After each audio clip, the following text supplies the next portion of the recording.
All right, we're going to call the meeting back to order. Welcome, everybody. Today is December 18th, 2025, and it is 6:30. Reporting out from closed session.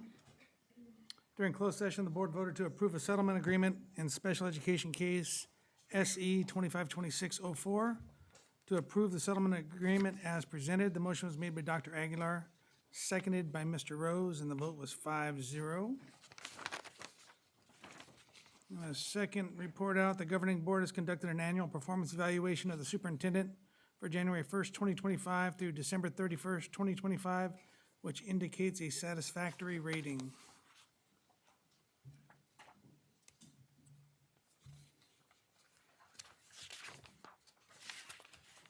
I'll take us to the roll call. All trustees are here. And a pledge of allegiance, Mrs. Knight. Michelle, will you please lead us? Please stand. Right hand over your heart. Ready, begin. I pledge allegiance to the flag of the United States of America and to the republic for which it stands, one nation, under God, indivisible, with liberty and justice for all. Thank you, ma'am. Okay, that'll take us to item 8, board awards. Dr. Kim. All right, it gives me my pleasure to introduce the principal of Charter Oak High School, Dr. Robin Perez. I see her somewhere. There you are. And we have some very special recognitions tonight. So, Dr. Perez, please take it away. Good evening, President, board members, superintendent, colleagues, and families. Tonight, it is truly an honor to recognize the Charter Oak High School boys water polo team for an extraordinary, historic season. This team won their league title, captured the CIF championship, and went on to place second in the state of California, a first in Charter Oak High School history for water polo. Beyond the wins and the titles, though, what makes these young men so special is who they are. Some of them, I have my earliest memories on my campus as a new principal with Charter Oak. They would approach me in between classes, during lunch, passing periods, polite, respectful, genuinely grateful, simply to say thank you for supporting them. And those moments are the ones that speak volumes to me about the culture of the program. That culture is a direct reflection of their leadership. The head coach, Danny Lugli, and his staff, they've done a phenomenal job, not only developing elite athletes, but also shaping these incredible young men. They're grounded in character, discipline, and teamwork, and I'm so very proud to stand here before you. And I am grateful for this opportunity. So I'd like, though, to introduce you to our head coach and give him a chance to say a few words. Head coach, Danny Lugli.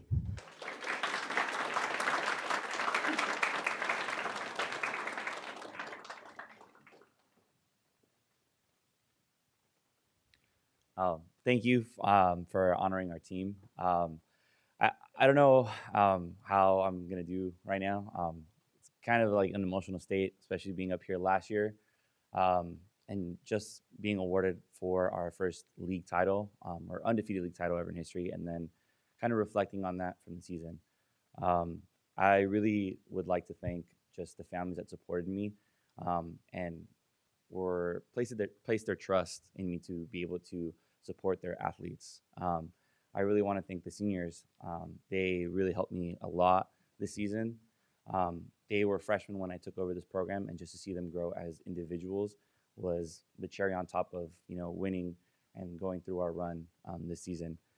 They set expectations, they set norms, and I wouldn't have been able to lead this team if it wasn't for them. So I'd like our seniors and our team to stand up for a quick second so we can give them a round of applause.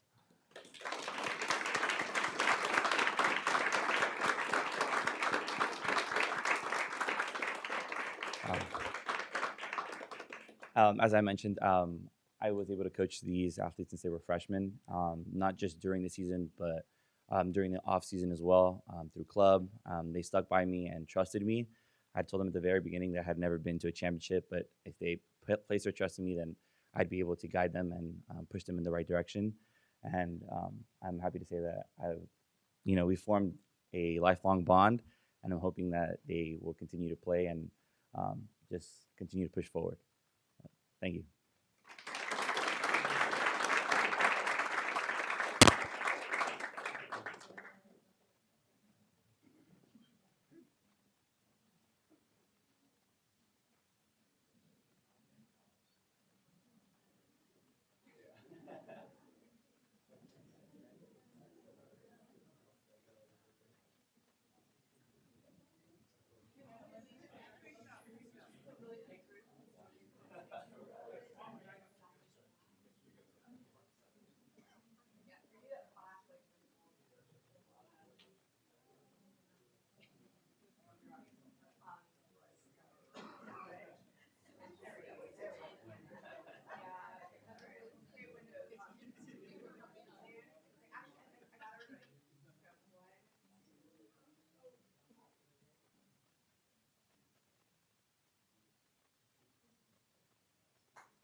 Dr. Perez, you have more?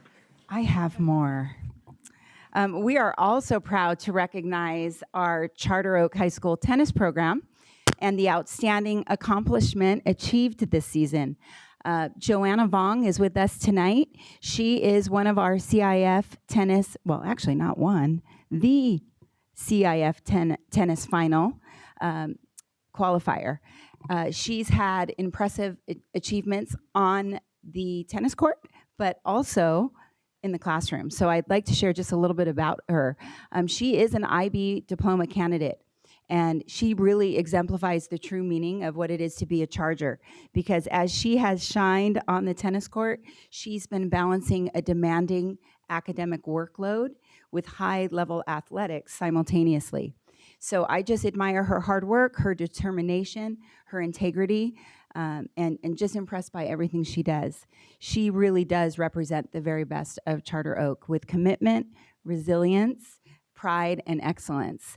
And I'd like to bring up her coach, Daniel Sapina, to share a few words. And if Joanna will come up as well, we want to honor you.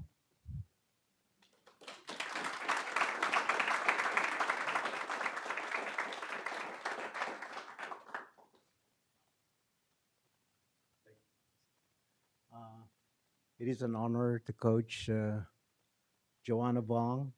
Like our principal said, she is hardworking, working 2 jobs, and academics. There's nothing else I could say. Hats off to you. Thank you.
So I do have one more. Big things happening over at Charter Oak. So we're also proud to recognize our band in pageantry for an exceptional season of achievement. Under the leadership of Joel Lopez, I almost called you Perez. Joel Lopez, our band in pageantry earned first place at the Southern California School Band and Orchestra Association Field Championships. This marks the first time in school history that the band has won back-to-back state championships.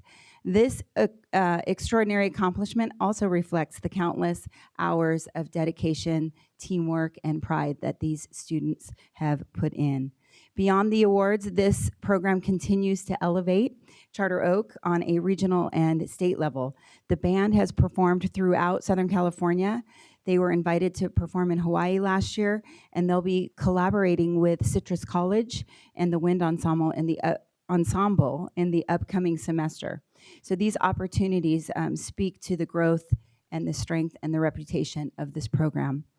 Now in his 8th year at Charter Oak High School and 17th year in education, Mr. Lopez remains focused on building our program and the success for our band students, our staff, our families, continuing to grow in excellence. And I'd love at this time to celebrate the band and pageantry and invite up Joel Lopez, Director of Charter Oak Band and Pageantry.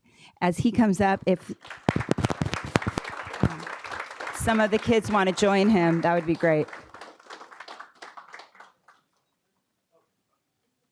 go for it. This is your time. Are they, do we want them up here for the picture right now? Yeah. Okay. Just get out there, we'll take a picture together.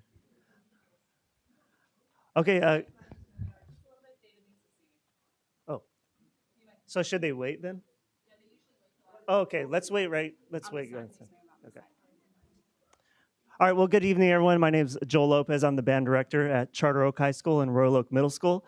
I want to thank the board for recognizing the achievements and more importantly, the hard work and effort that the students and families and staff have put into the marching band competition season this year.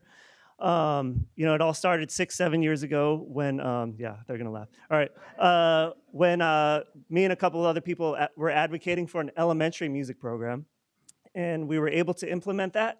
And now we're starting to bear the fruits of what we planted years ago, and it's only gonna become better. So I'm excited to be here at Charter Oak, and I'm excited to be part of this family. It's really hard winning a state championship. Some band directors go their whole career without winning one. And I'm very fortunate to win not just one, but we've won back-to-back state championships. So that says a lot to the effort of these students.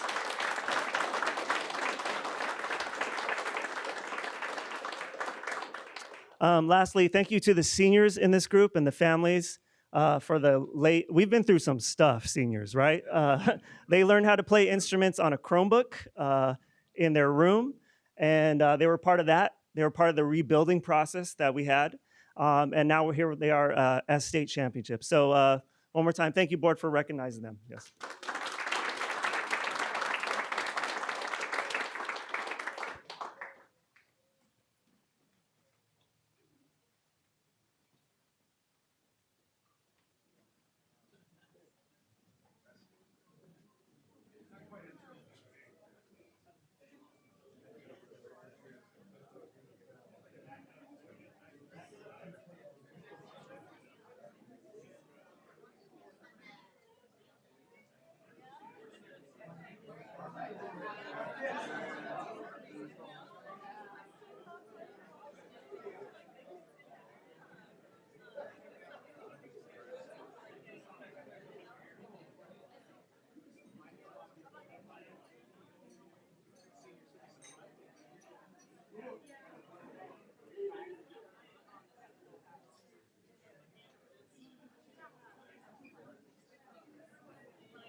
All right.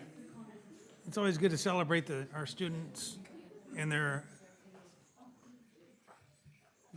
positive efforts associated with school, supporting our community. So that was a good thing. All right, that's gonna take us on to organizational items. Nomination of the president of the board. And as a reminder, the outgoing president opens the nominations for president. One or more nominations are offered by board members. Members may nominate themselves, second their nomination, and may vote for themselves.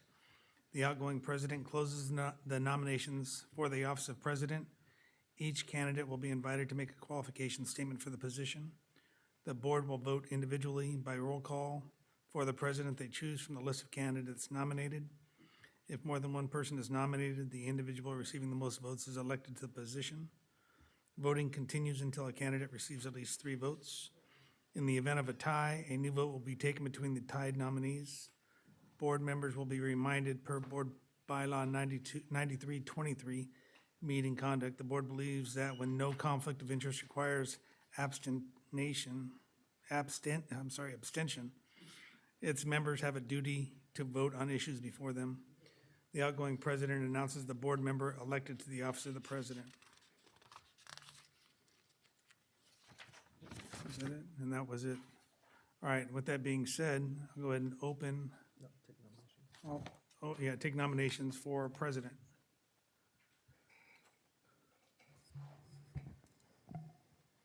I'd like to nominate Dr. Christian Aguilar. Okay, Second. all right. Any other nominations? With none being said, Christian, you want to give a qualification statement? Sure, yeah, I'd love to. Thank you for the nomination, Ms. McGuire. I'm looking forward to the opportunity to serve as board president. I think it's a great honor, but also a position of service. I appreciate the confidence you may have in me being able to organize the meeting and lead the meeting appropriately and efficiently so that we can best conduct our business and best support our students going forward. So I thank you. Okay, and with that, we'll go ahead and take a vote. For Dr. Aguilar, roll call, Mr. Rose. Aye. Ms. McGuire, Yes. Mrs. Flores, Yes. Dr. Aguilar. Yes. I'm also a yes. Congratulations, sir. Motion passes you win 5-0. Now we're going to go ahead and take a short break for reorganization. Oh, I'm sorry. Now we're moving on to the nominations of the vice president. So close. Same procedure. All right. Open it up for nominations. I'd like to nominate Jeanette Flores. Okay. I'll second the nomination. All right. Any other nominations? All right. With none, I'll go ahead and call for the vote. Or you want to give any qualification statement, Jeanette? I welcome the opportunity to be vice president once again. In the event that the president is available, I will be happy to step in. So thank you for your confidence. Okay. Call for the vote, Mr. Rose. Aye. Ms. McGuire? Yes. Ms. Flores? Yes. Dr. Aguilar? Yes. And I'm also a yes. Congratulations.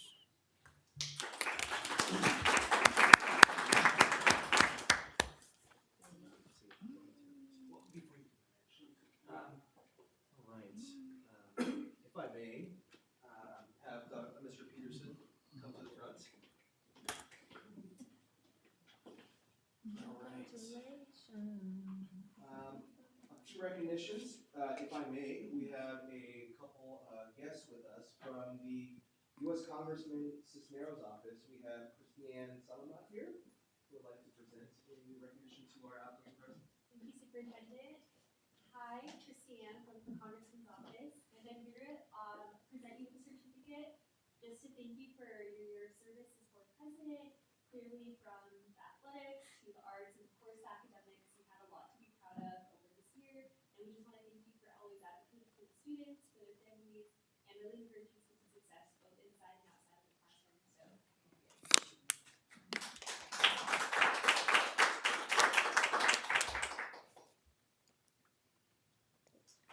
All right. As well, we have from Assemblywoman Blanca Rubio's office, we have Wendy Saavedra.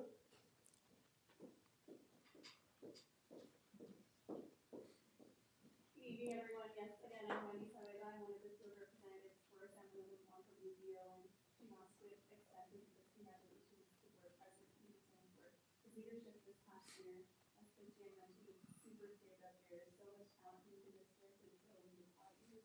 And you know, the Assemblywoman, she was a board member herself, and so she really appreciates all you've done for the district. Congratulations.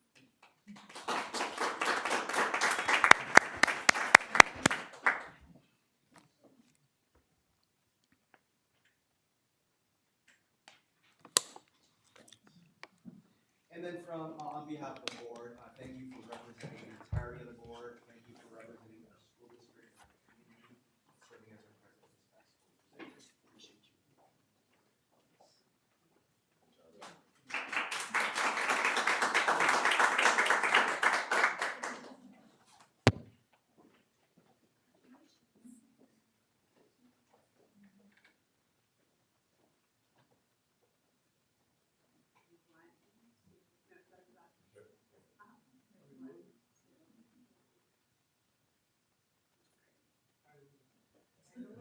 All right, if Christian, you can stay, Greg, you can stay, we're just have a quick ceremonial passing of the gavel, just a symbolic gesture. Stay professional.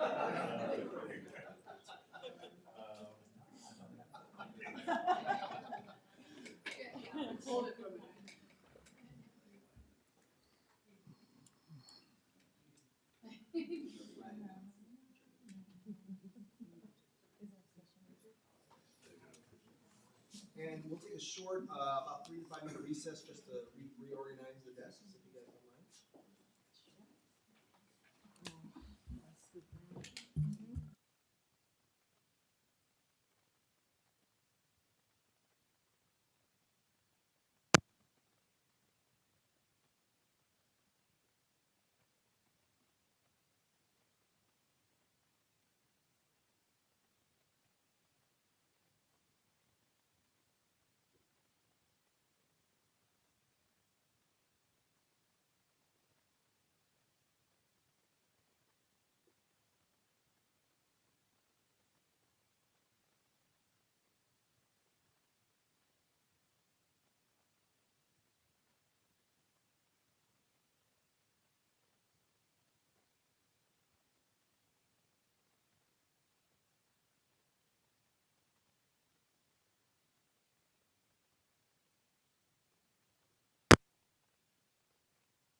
All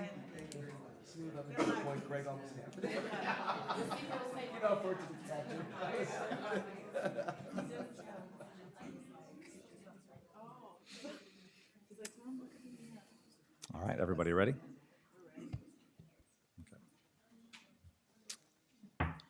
Okay, welcome back. We will return to our open session. Our next item is election of representative to elect members to the County Committee on School District Organization.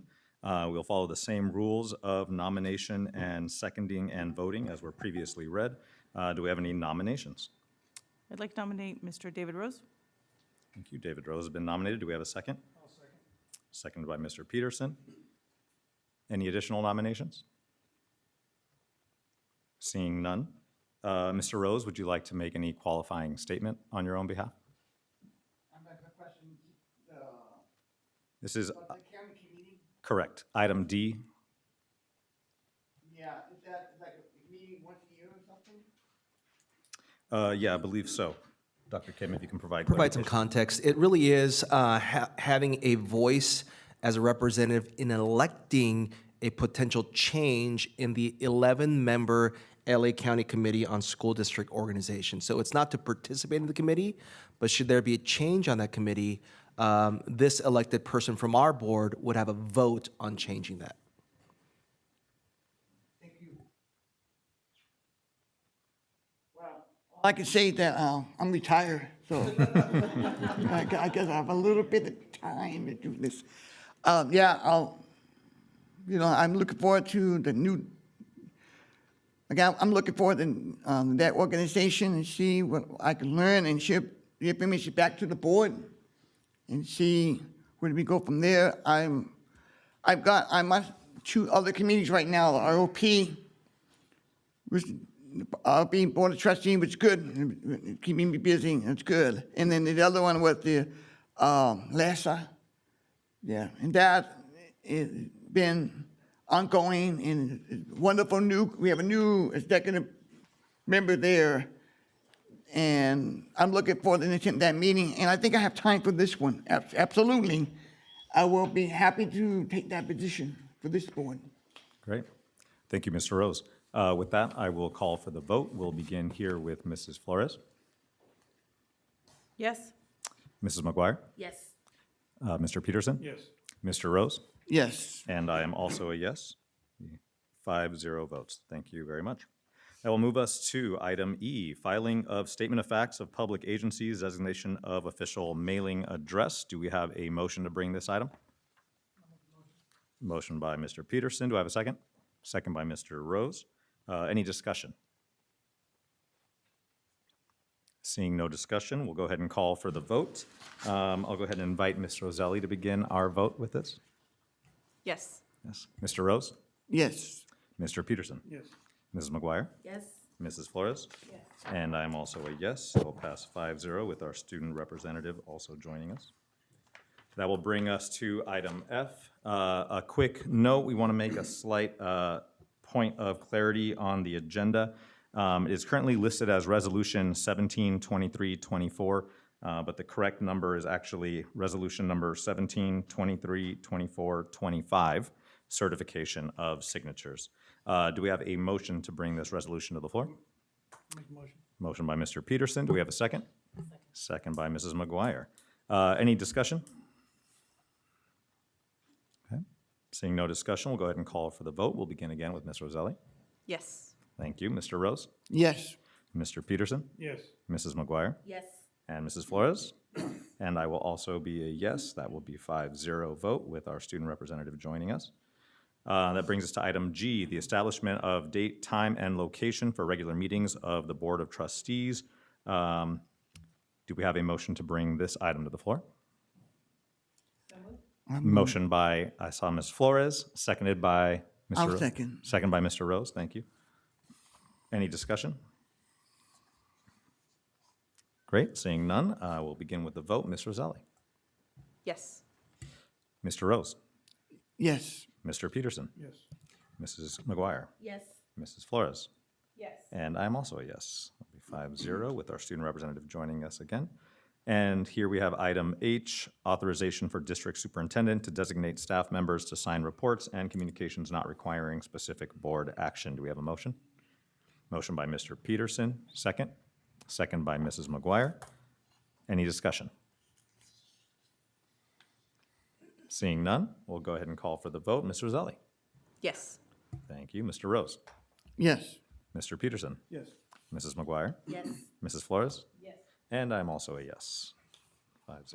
Great. That will bring us to our student representative report. Ms. Roselli.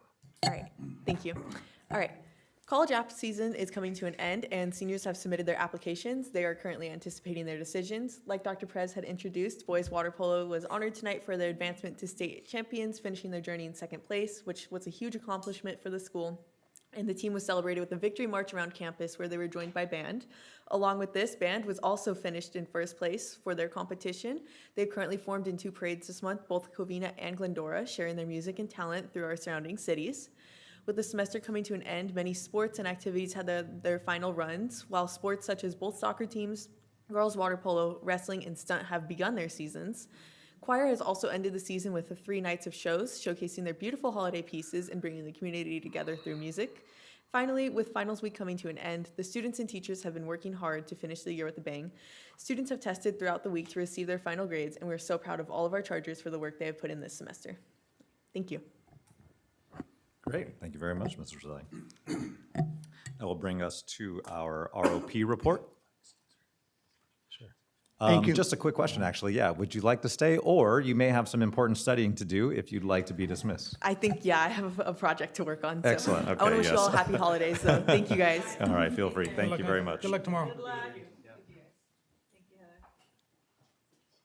That will bring us to our ROP report. Mr. Rose. Thank you. The ROP had reported that the first interim reports received a positive certification. And to inform the board that 100% of the fund, or almost 100% of the fund, are from grants through the state and funding from each districts that continue to support the budget in the ROP, and that they receive a positive certification in the balanced budget now than it was before, and the board itself congratulate the administration team for to work on the budget and make it more stable. Now we can move forward and focus on the program throughout the high schools. We have 5 members on the board, and each are very pleased with the report. Back to you. There we go. Thank you very much, Mr. Rose. That will bring us to our superintendent report. Dr. Kim. All right, I'll make my report fairly swift, but wanted to wish our board here in its entirety, yours and your family, a happy holidays. Just a great round of work that's happened over the course of the first half of the school year. I know Heather just left, but really proud of our students, the work that's happening as they're learning in their classrooms, as they're preparing for their futures, how exciting it is to hear about college applications, those stressful, but again, very promising to see the destinations that our students are headed towards. I know we have teachers here. Thank you for all of your hard work. I mean, just incredible work that's happened over the course of the first half of the school year. I know Kim's here. We have teachers across our district, other certificated staff, our classified staff, just incredible amounts of work, energy, investment into our youth and our students. We have administrators here, and I want to thank them for dedicating their leadership, their time, their energies to making sure our schools are safe and our priorities are kept around kids and their success. So just a lot to be thankful for. Happy holidays to our school district, our families, and just a word of celebration to note that we were the first place recipients at the Covina Parade. We had a spectacular float. Kudos to staff that all volunteered at the time to contribute. And just a lot of celebratory work happening with holiday performances. Joel was here earlier. Rebecca, I know she's been around. and really performing with her choir everywhere. And so I want to give kudos to also our elementary performances over the last couple weeks too. So, and lastly, just a thanks to our educational partners. I know from our Ed Foundation to our PTAs to the various Rotaries across our two cities, just tremendous amounts of support that we receive over the course of the year. So we're very proud and thankful for their support. So with that, concludes my report. Great, thank you very much, Dr. Kim. This will bring us to our presentations. We have a presentation on the first interim financial report. Dr. Kim, would you please introduce that? All right, it's my pleasure to introduce our Chief Business Officer, Ms. Kirill Branford, who you guys all know. But a lot of work that's happened behind the scenes. I know she rarely gives credit to herself, but I give a lot of just really kudos to Ms. Branford for her leadership and leading her division in our school district, and ultimately helping us meet our pillar of success, which is to be fiscally responsible. So with that, we'll have Kirill present the first interim budget. Thank you, Dr. Kim. Good evening, and congratulations to our new board president, Dr. Aguilar, vice president, Mrs. Flores, members, staff, and community. It is my pleasure to present to you tonight the 25-26 first interim budget report, as well as the multi-year projections. I'm also pleased to present a positive certification for your review and approval later. As you know, this has been a challenging year for us fiscally that requires intentional decisions and actions. Putting together this budget to meet the county and state requirement relies heavily on collaboration and team effort from various groups, such as executive leadership, cabinet, from your directives, and the execution by the fiscal department. I am grateful for all the collaboration and supports with the hope that we continue to address budgetary issues as a unified group. With that said, I would also like to say a big thank you to my fiscal director, Nikki. She's here with us tonight. Nikki's just a very hard worker, and she hits the ground running. You know, she was promoted recently, and she just took on the job, and she's been awesome and phenomenal throughout this whole process. So with that said, I'll get into the details of the first interim projection. This is a visual of the continuous cycle of the budget, and I just wanted to remind us that we are now at the first interim report. And as you can see, it just continues. And so what I present tonight is just a picture in time.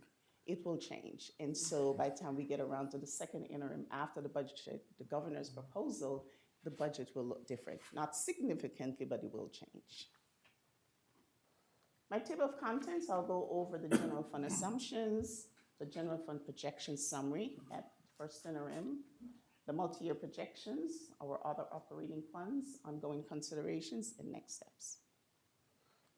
So the first interim assumptions, and these are as of the May revise, and currently the COLA stays the same. Our COLA projections for this is 2.30, 3.02, and 3.42 in out years.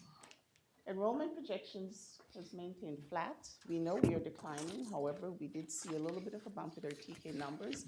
And so I'm keeping it flat since we don't have an overall decline. Our UPP percent has been around the 70% mark, and it's been that for the past few years. And so we've seen that we're stabilized around about 73%. Our ADA, we're still funded on the average of 3 prior years, because as we decline, we're better off with the average of 3 previous years. The second set of assumptions are mainly around our pension costs. So CalSTRS has stayed flat at 19.1% for several years now, and is projected to stay at 19.1%. However, CalPERS do fluctuate. It goes up, and there are times when it goes down slightly. However, at this point, we do see an increase over the next few years.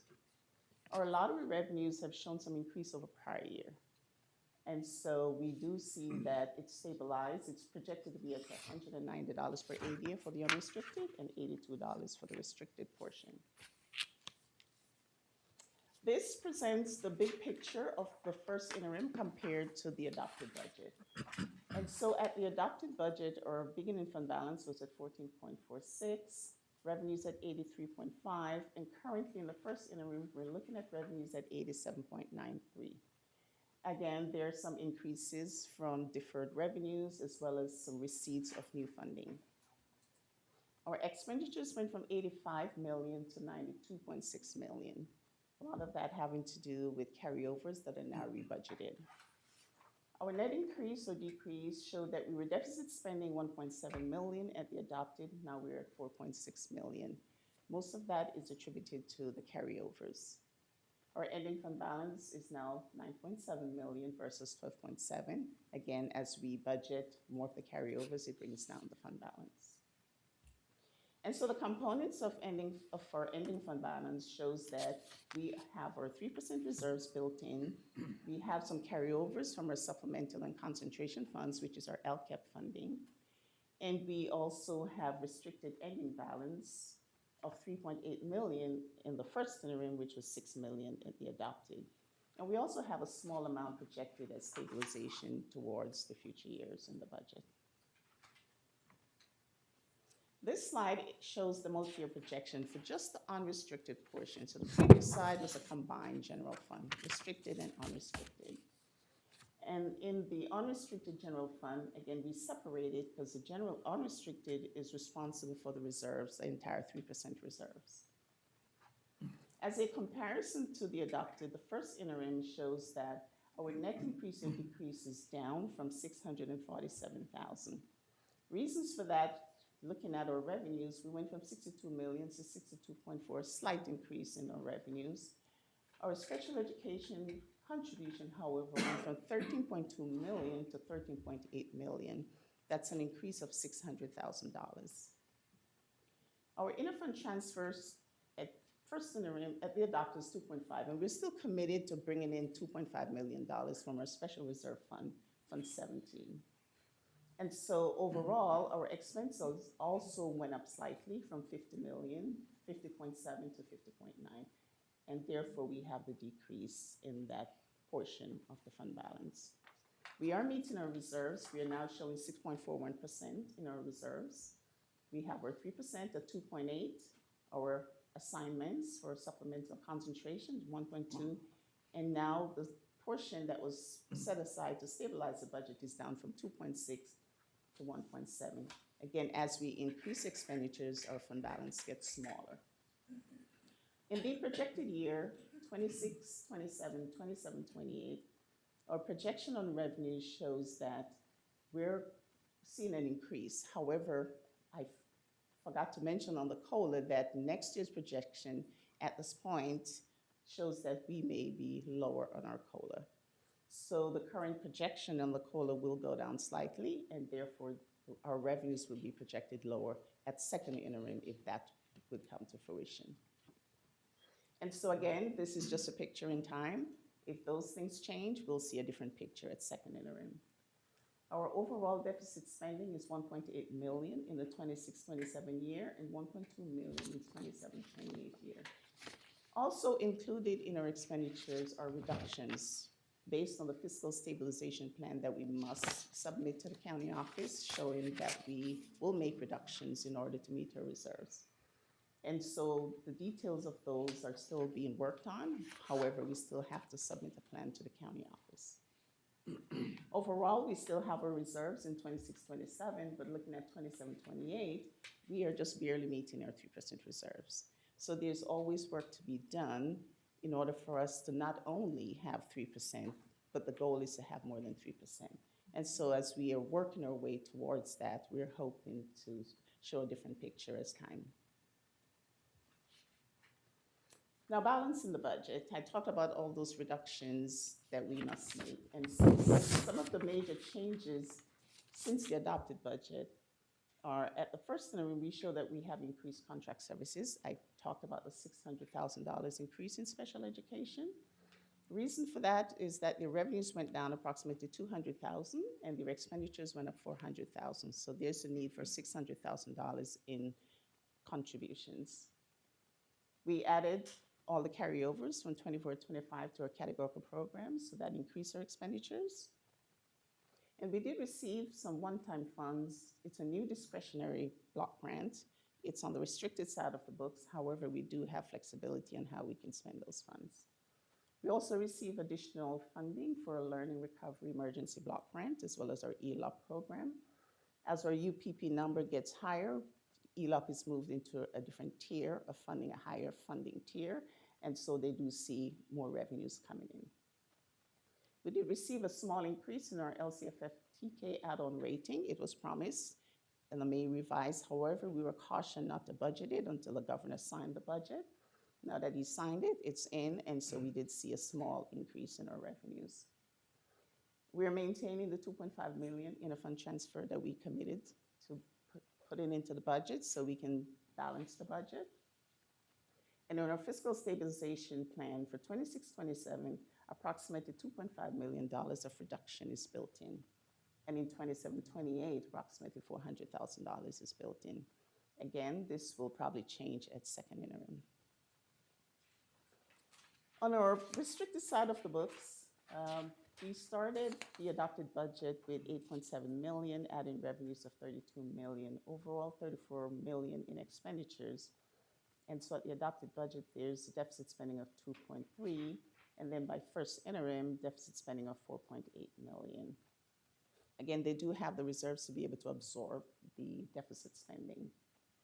And as we project in the out years, by year 27-28, they're fully balanced, expenditures match revenues, and so the restricted side of the books basically stays balanced. We do have other operating funds, such as our adulted fund, cafeteria fund, or capital projects fund, and our child development fund. As you can see, all the fund balances are black, which means they're all having positive ending balances, and none of these funds will encroach on the general fund. Ongoing considerations, again, we do still have some declining enrollment. A major aspect of what's impacting the revenues, really, it's attendance. As students are not showing up as they used to before the pandemic, we're seeing a reduction in our ADA. Therefore, we're losing funding because of attendance. Reduced COLAs, I mentioned that the COLA may be low, and if this continues, then we'll have more work to do in terms of reductions. Our expenses in special education program increases. Every budget cycle, we do see an increase in special education, and therefore we are having rapid erosion of our fund balance as we have to contribute more to special education.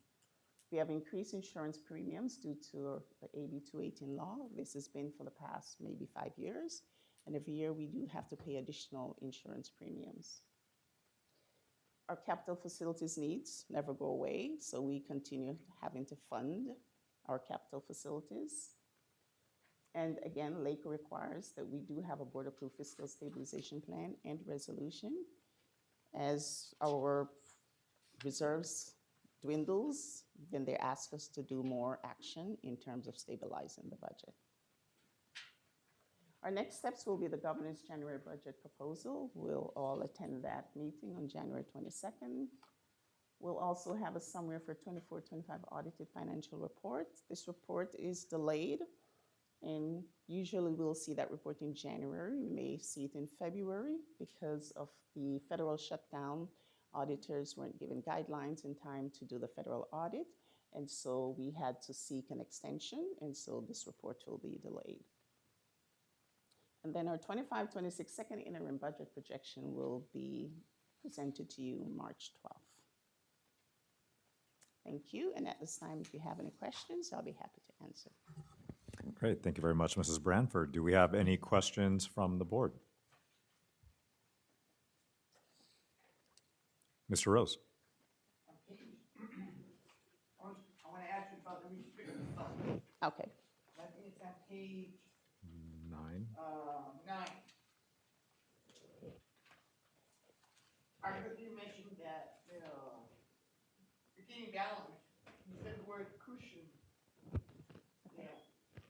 But under the title restricted fund, is that something that we have to spend according to the state mandate? Or is it established zero? I mean, spending over that over we can use.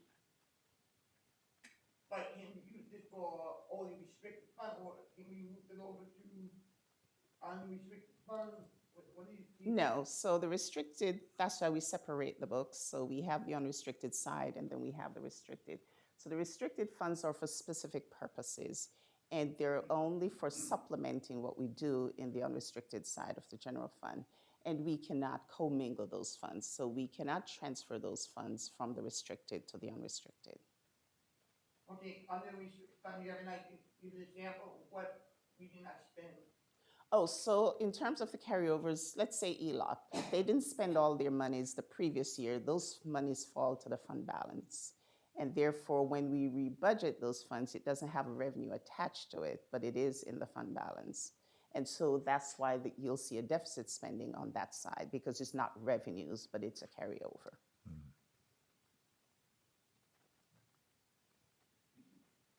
Thank you, Mr. Rose. Any additional questions from the board? Okay. Seeing none. Thank you very much, Mrs. Thank you. Branford.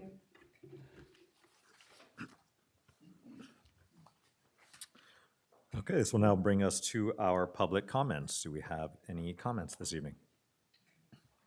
Okay, seeing no comments this evening, that will bring us to our discussion. First item we have for discussion is board policy revision. We have some first readings. We have board bylaw 9005 on governance standards, and we also have some policy deletions. So we'll begin with the first board bylaw. Do we have any discussion from the board? Mrs. Flores?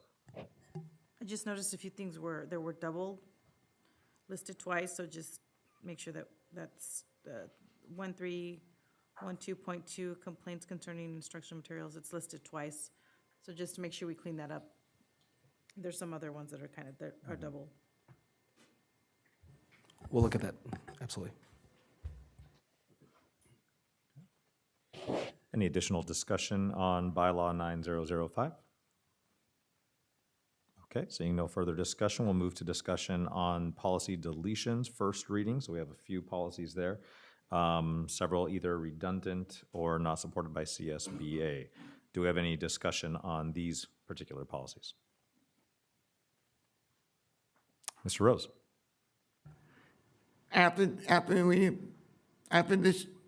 deletion, is there any more policy that can be deleted, or this is it? We have been reviewing the entirety of our governance board policies and determining what we need to bring to this board's attention. So we will continue to do that.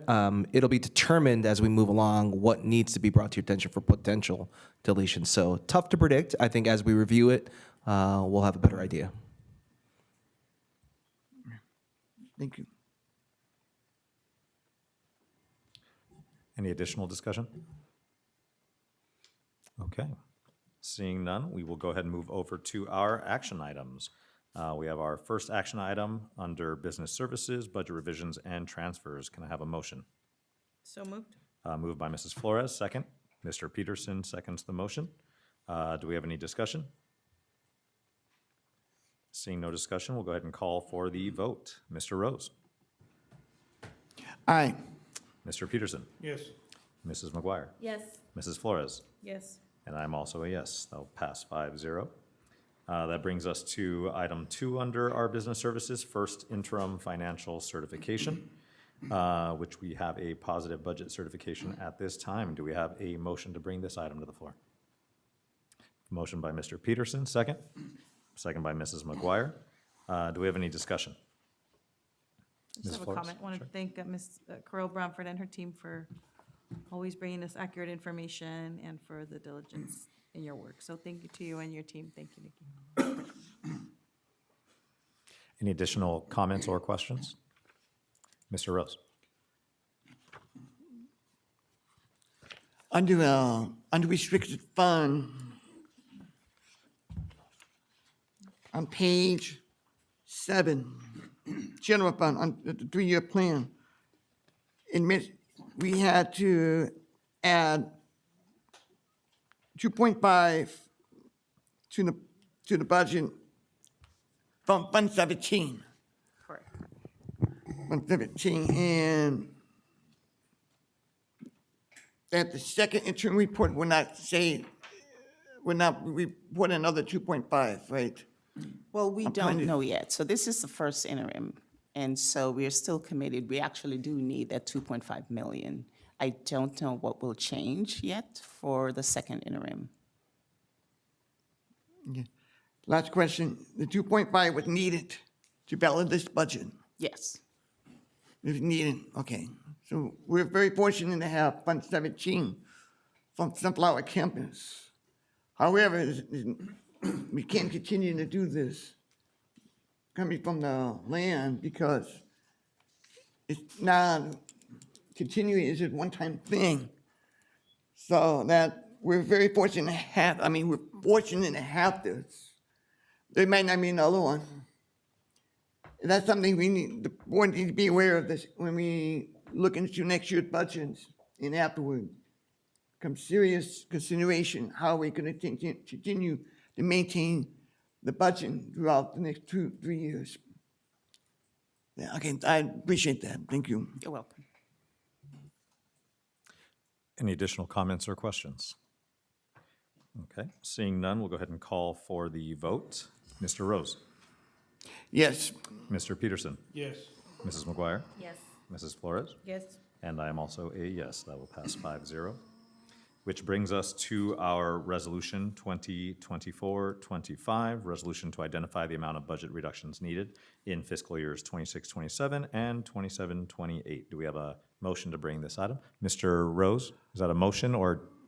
I made a move. Okay, Mr. Rose makes the motion. Do we have a second? Second by Mr. Peterson. Do we have any discussion? Well, I think to Mr. Rose's point, I think very prudent, of course, of the district to need to identify any potential areas for reduction to be able to balance the budget. So we're looking forward to being able to see the district move forward and work on that stabilization. All right, seeing no additional discussion, we'll go ahead and call for the vote on this resolution. Mr. Rose? Yes, Mr. Peterson? Yes. Mrs. McGuire? Yes. Mrs. Flores? Yes. And I am also a yes, 5-0. That will bring us to Human Resources, item B1, under our action items, approval of contract amendment. We do have a readout here prior to any action being taken. So this is approval of contract amendment for the superintendent pursuant to Government Code Section 54953, subdivision C3. The board provides this oral summary of the contract amendment by virtue of his contract of employment originally adopted on November 21st, 2024. The term of the agreement for employment of district superintendent is hereby extended to December 21st, 2028. Life insurance in the amount of $750,000 with $650,000 payable to the superintendent's beneficiaries and $100,000 payable to the district to defray the cost of hiring a new superintendent. All other terms and conditions of the superintendent's employment contract remain the same, which is available for public inspection. Do we have a motion to bring the contract amendment to the floor? Moved by Mr. Peterson. Do we have a second? Second by Mrs. McGuire. Any discussion? Seeing no discussion, we'll go ahead and call for the vote. Mr. Rose? no, Mr. Peterson? Yes. Mrs. McGuire? Yes. Mrs. Flores? Yes. And I am also a yes. That will be approved 4-1. This will bring us to our consent calendar. Do we have any items on the consent calendar to be pulled? Mr. Peterson? Educational Services B, item number 2. Okay, Ed Services B2.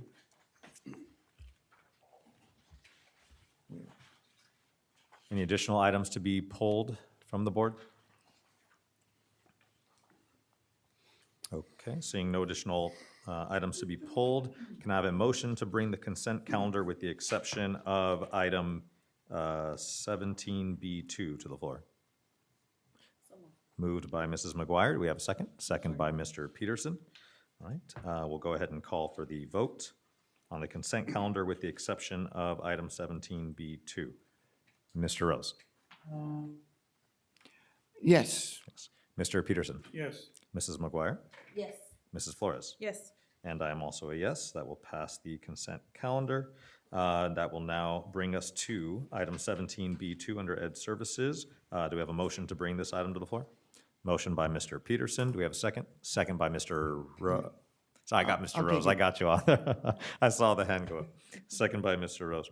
Do we have any discussion? Yeah, Mr. Peterson. Yeah, the main reason I wanted to pull this is that this program is in place at the school I'm currently at. Thank you. And basically, they invested, so to speak, into a bunch of kids to give them work experience. And here's an email that they recently got. Is we regret to inform you that due to a shortage of work-based learning funds, the youth at work participants who are currently placed are unable to continue the work placements. We understand how disappointing and unexpected this news may be, especially given the commitment and effort each student has shown. Please know that additional funding has already been requested from the county, and the team remains hopeful that more resources will be approved soon. If new funds become available, they will reach out immediately and invite the affected participants to complete their enrollment and resume their work experience. For now, participants' last working day was Friday, November 14th. The final timesheet must be submitted, et cetera. This is almost, to me, it seems like a rob Peter to pay Paul, because they're saying that if the county gives them more money, they will commit it to the kids. And for them to get more money from the county, they need more districts to jump in. And I know several kids who, they were promised 100 hours of work experience. They trained for 20 hours, and now they're left with wasted time, so to speak. And also the teachers who were mentoring them have not been paid. So my concern is, I know this is for the adult portion of it at Adult Ed, but if we're committing to a program, I believe that it needs to be fulfilled. And they've already demonstrated to me that they're not fulfilling their obligations. And I don't want to be on the hook for something they are unable to do. I appreciate the fact that we want to give internships to our adult learners also. But I think it puts us in a bad position if the company who we're endorsing is unable to fulfill their obligation. Thank you. Mrs. Flores? Is there a different company that we can contract for the service? Yeah, and I appreciate the sentiments shared by Mr. Peterson. We've reviewed this as well, and we've heard about recently the disappointment in the youth not being able to be paid. And in investigating this, some of the assurances provided to our adult education staff is that there are funds earmarked for specifically adult learners, and henceforth the level 2 approval that we're seeking, we have withheld from seeking the level 1 approval simply because primarily this new information that came to light, and it was helpful for us to understand that there were funds no longer committed towards high school age students. So we think this is promising for adult ed students. We think there is an element where they're giving their volunteer time in, for example, in the medical field, in volunteering in their medical terminology class in a hospital setting, and this may provide some of those funding for them to be paid for their time instead of volunteering. Is there any financial obligation on the district's end in terms of entering into this particular contract? No, there's not. So with the contract that's signed by the participants, we're under no obligation to them in fulfilling the obligations that are listed on the contracts? To my understanding, I don't know if our team has any additional insight on this, but it really is a benefit to our students. It's a per use for our students. I don't know if there's any particular type of commitments our students need to provide beyond what they ultimately sign up for. Do you have something, Mrs.? Sorry, Just Doctor. confirming what Dr. Kim has already shared. Okay. For more clarification for me, for the adult learners in the particular programs that would be impacted by this, are they already at the adult ed location doing some type of volunteer or internship, or that would be something that's kind of built in? And then this would potentially, I guess, supposing that there would be funds, be a way for them to receive pay for the work that they would be doing regardless. And even if this were to be unfunded in any case, they would still be doing that same work. Correct. This is a value-added component piece. This is not going to change our programming for our students. It's not going to change their experience. It really is that value-added piece for them. It is alarming, obviously. We want to be conscientious that if, to Mr. Peterson's point, if we are committing to something, signing up for something, that we'd see it through. And we feel fairly confident that our staff has done that homework and that they've communicated to the organization that there are funds remaining for adult level learners. And they have admittedly said that the funds have dried up for the high school age learners.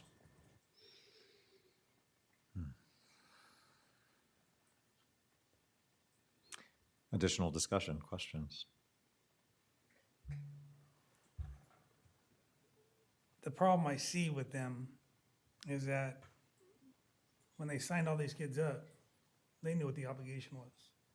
They knew how many hours they had when you do the math, and someone did some bad math to where it dried up. It's probably about a month and a half in. But now what you have are kids who are now committed to various programs where they said they're gonna be volunteering. And they've invested their time, their energy, their off hours to go and get this work experience, although it is work experience, but now they're not seeing the fulfillment from the obligation from this company. And that's my big issue. I don't have a problem with paying our people, but I just have a problem with the non-committal or non-follow-through of this specific, Yeah. whoever's in charge of this. Mrs. McGuire? I think when I was kind of looking it up, trying to figure this out, part of the problem is it has a high percentage of federal funding. So as things, change in our federal political environment, the funding that comes to AJCC through WIOA is drying up or being diverted away to other sources. So I'm saying that to say I don't necessarily think it's like AJCC in LA County. I think it's how funds are coming in from the federal government, and it does not appear that they have anything to do with that, the actual agency. So perhaps they thought they had money that was then diverted away due to a variety of different reasons and reallocations federally. It may make sense to, I guess, strike while the iron is hot, and if they have money in a pot that we could possibly use to the benefit of our students, accepted, and then hope it doesn't change. But things are just everything's changing every day. Mr. Rose? I have a question about this here. If we don't have enough funding, do you have a plan B in place to continue the program? To reassure us that we will continue to have that program or what? Yeah, just to reaffirm, again, our programming for our adult students through these courses that we offer will not change. We have our regular programming. Our students are benefiting. We think we have an incredible program. As I mentioned, this is really the value-added piece. We're hoping that it attracts more students to the adult ed program. We're hoping that it maintains or retains students in the program.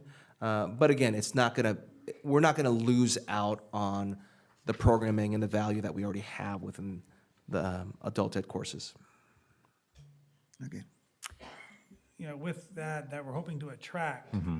So we attract, and then we're not fulfilling the obligation. Once again, who's that come back on? And that's my big issue, is just. Yeah. I share Mr. Peterson's sentiments. I mean, obviously very disappointing for the high school students that took time and effort to find a program, get integrated into a program, and then come to find that they're not going to be compensated the way that they thought they were. It sounds initially like that is a unique difference between the high school and the adult ed experience, and that the adult ed experience, they're already having to do that, and they will be doing that as part of their program. And now maybe they'll also potentially get paid, right? That would be the plan, of course. But I do agree with kind of the wanting to attract and advertise to future students component, because I think it's one thing for it to be a value added to current students where you're here and now maybe you can actually get paid, and that's a great benefit to you as a student. And even if the funds were to dry up, as maybe did at the high school level, it was the program you were already doing anyway. So I kind of feel like in terms of the advertising component, in terms of the attracting, I don't know that I'd feel comfortable with having students be under the impression that they are going to join because there is funding, and then come to find out that there's not. That component, I think I also have some reservation around. So I think that kind of comes down to like a messaging, right? I think as a contract itself, the opportunity to provide pay through this program for students that we already have in the work they are already doing, I think that's great. And I think I would support it for that reason. And I think it comes down to the communication of how that applies to future students and things. Mr. Rose. I forgot how long the contract. I can't remember.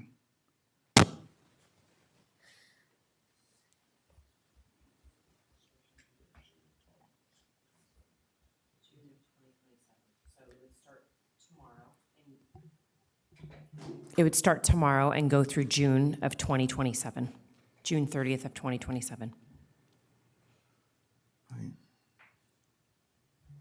Yeah, for time purposes, at the high school, it started in October. We're 3 months in, they're already done. So that's the problem. Once again, that's the problem I have. I can see the positives, but I just think the negatives outweigh the positives. Yeah. Okay. Any additional discussion? Okay. All right. Mr. Rose. go I ahead. want to talk about Peterson's comments just now. See, I just want to know if you have Plan B in place, to assure us that we can have that program up and running. Well, my understanding is that Plan B essentially is they would continue in what they are currently doing, right? These students are already enrolled. If they are present, they are already participating in these types of internships or volunteer without pay. This would potentially give them pay, and if that were to go away, they would just resume in their volunteer status or intern status. This is just a perk, And it's, a bonus for them. I think they're not going to run out. I mean, So if they're That's my enrolled concern. already, then, that's my concern. yeah. All right. Yeah, we're not aware of any separate Plan B. I don't know of any other organization that provides something like this for adult ed students. We can certainly research that and find out if there are other opportunities out there as well. Did they give reasoning on why the funds dried up on the high school side? Or just said, yeah, that happened? I'm not aware of the particular reasons. I don't know if any particular reasons that were presented to us or shared with us. I think it's first come, first serve, and there was an abundance of students, and I don't think they anticipated the number of students that would participate.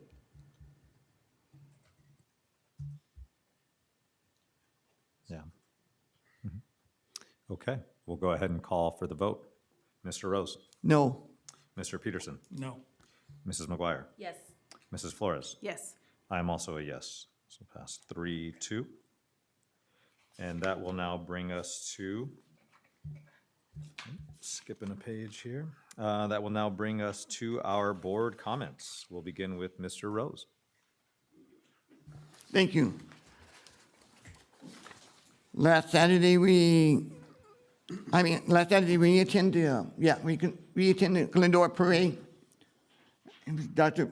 Kim, Board Member McGuire, Board Member Peterson and I went on, and it was fabulous. It was a very positive, very festive atmosphere. And I think it was great that we represent Charter Oak Unified School District. People along the parade recognized the house we were in, the schoolhouse we were in, and thanks for the house that we've been in the parade, and we can really display our commitment to education. It's just the Charter Oak Unified School District. And with the bell ringing in, it is fabulous. It's a great parade, good day, sunny, it's good weather here. Congratulations to the band, high school band, the back-to-back jam. It's amazing. What a commitment this kid did in this program. Incredible.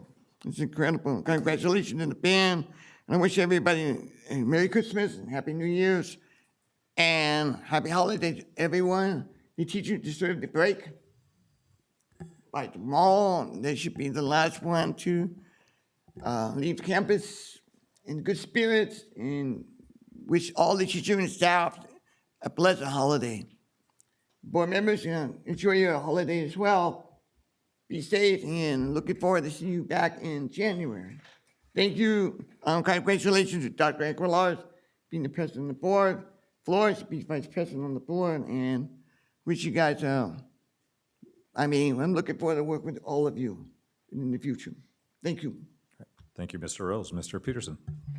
Yeah, to echo what Dave said, the Covina Parade, it still amazes me how many people show up for that thing. They're lining up 6, 7 o'clock in the morning to get their seats. And I believe someone in the room is in charge of it next year. I run the VIP section. Okay, hook a brother up.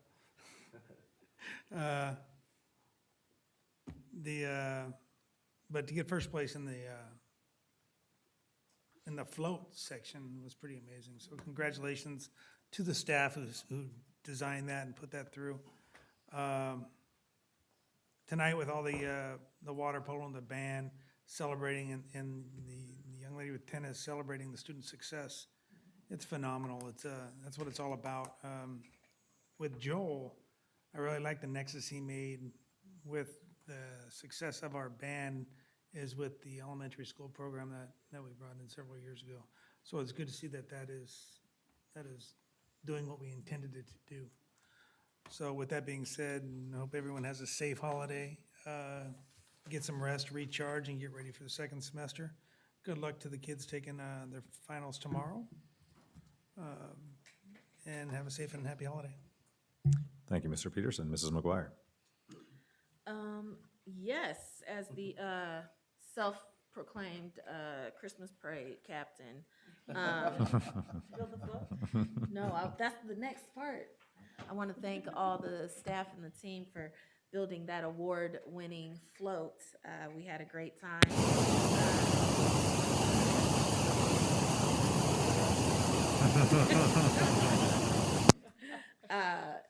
Yes, it was really great to be out in the community, both in Covina and Glendora, and celebrate and see our students, and then do 6-7 with all the kids.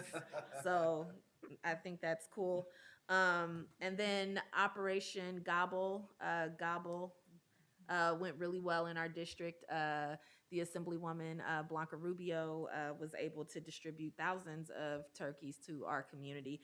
It was a great partnership with our school. Our students were there volunteering, the local police department directing traffic. It was a huge success, and it's always a pleasure to be a part of that. And then I just wanted to speak about the importance of advocacy outside of our school district, because AJCC and what we're talking about now in that funding cut. I don't know if you all heard in the news earlier in the year, but as a result, when the One Big Beautiful Bill passed, Job Corps closed suddenly across the country, with students actively taking job trainings, and showed up to school with a closed notice because it didn't receive funding for the next fiscal year. So programs like this, it's important that we continue to let our members of Congress and our president know what we need in our local areas. Advocacy is important at every level, but that's why they have offices here in our community, so that we can go there and talk to them and talk to them about these very issues.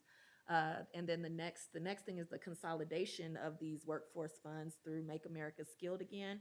There is a diversion from training high school students to training displaced adult workers. And so my guess is that's what happened here when you said rob Peter to pay Paul. Probably what happened is the grant funds are to train displaced adult workers and worry about the students later. Not saying it's right or wrong, but it's saying if you care deeply about these things, talk to your members of Congress. You are allowed to send letters to the president. You can also send emails to the president's office. That is what they're there for. So if these are things that concern you, please use your voice and advocate for the things that you care about. After that, I just want to say Merry Christmas, Happy Holidays. Enjoy your break for those of you who don't have to go to work during this time. I'm sure that's amazing. And that's it. Thank you, Mrs. McGuire. Mrs. Flores. Echoing all the sentiments of my board members, and congratulations to our water polo team and our tennis star. It's great to see a lot of those students that attended Badillo and then went on to Royal Oak and are now at the high school. So just really speaks to the commitment that we have in this community. I also want to thank our community members that are here, Michelle, Kathy, John, that you all are never on vacation. You do a lot, especially in the holidays, so I just want to thank you for that. I know you work through your church, through your Rotaries, through all of your clubs, and you provide a lot of services to our students, so thank you for that. Our teachers, thank you. I hope you have a nice break. Please take the time to just relax and chill. I also wanted to recognize a very special member of our team that will be transitioning on to a different district. Dr. Maria Thompson, you will be sorely missed. I was very sad when I heard the news, but also excited for you. You've been here for years. You started when you were very young, but always a rising star. You were a mentor, a friend to my children and to me as well. So I just want to thank you for all you've done for our community and for really understanding the importance of taking care of the whole child, right? Feeding them, clothing them, educating them and their families. And you have a heart of gold, and I just really appreciate you as a mom, as a mentor, as a comadre, as a friend. I wish you the best in your new endeavors, and maybe you'll come back someday. So I wanted to just thank you for your years of service and acknowledge your hard work, and stay in touch. So thank you, and happy holidays to everyone. Whatever as you celebrate, happy Hanukkah, Merry Christmas, Feliz Navidad, Happy Kwanzaa. Take the time to relax and unwind. So thank you all. Thank you, Mrs. Flores. Continuing on that note of acknowledging the many initiatives within the district, many begun by Dr. Maria Thompson. Recently, I was able to visit the Covina Rotaries event that they held at Royal Oak Middle School, where they were able to bring in students, provide them with gifts, amazing experiences, just a huge team from top to bottom. These types of events begun there, but also there's a massive amount of staff now that the district has also invested in to continue these programs going, which is, I think, really huge and important. Not only that, many student groups volunteered. I know we had our drama program volunteering extensively at this event and providing a great experience and singing for the kids and everything, and it was a really beautiful thing. So thank you to your team, of course, Ms. Roxana Figueroa and everybody involved there. It was really amazing and beautiful. The parades, of course, excellent. Want to acknowledge Miss Sarah Fiala and her team, and as well as facilities for all their involvement in being able to put that amazing float together. Looking forward to the next year. Doing it even bigger and better every year is great. That's how we do it here in Charter Oak, right? Great job to all the students on finals, already wrapped up. Sometimes we have this meeting a little earlier, but here we are at the very end, and so good job to all of them. I'm sure it went as well as you could have imagined. I'm confident that one more day, so finish strong. We had lots of holiday performances. The choir had a great show. I know a lot of the administration and board members and everybody was able to attend and be able to see the great work that those students are doing. Performing in front of a modified version of the set from Holiday Inn, which also coordinated really well this season. The band had a holiday performance as well. They brought all the groups together. They actually had Royal Oak groups, a couple of the Royal Oak groups, as well as the high school groups together, all performed together. That was amazing. So it just kind of really ushered in this holiday season. So I'm feeling very cheerful and jolly. So thank you to the board. It's been wonderful. Thank you to the executive team. Happy holidays to everybody. Merry Christmas and enjoy the break. With that, we will go ahead and announce our future meeting on January 22nd. It'll be a little while until we see each other again. We do not require any closed session this evening, and we will adjourn the meeting at 7:59 p.m.